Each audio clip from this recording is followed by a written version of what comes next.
রাত প্রায় 12টা। নিজের রুমে শুয়ে ফেসবুকে ফানি ভিডিও দেখছিলাম।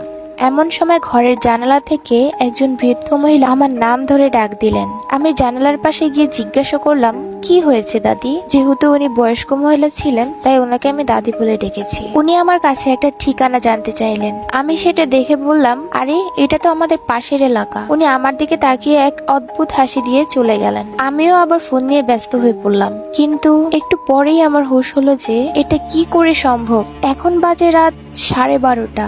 এত রাতে একজন বৃদ্ধ মহিলা আমার কাছে কিভাবে আসলো? আর উনি আমার নাম জানলো কিভাবে? আর ওনাকে তো আমি চিনি না, আর আগে কখনো দেখিনি আমাদের এলাকায়। আর সব থেকে বড় কথা হলো, উনি আমার জানালার পাশে কিভাবে আসলেন? আমার রুমটা তো 4 তলায়।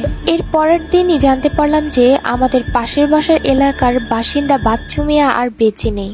কাল রাতে আনুমানিক 1টার দিকে সে তার বাড়ির পাশে পুকুরে ডুবে মারা গিয়েছে। কিন্তু আমার আর বুঝতে বাকি নেই যে এটা কোনো স্বাভাবিক মৃত্যু নয়, কারণ আমি যে ঠিকানাটা কালকে রাতে সেই মহিলাটাকে দিয়েছিলাম, সেই ঠিকানাটা আর কারো ছিল না। ওটা ছিল বাচ্চু মিয়ার বাড়ির ঠিকানা।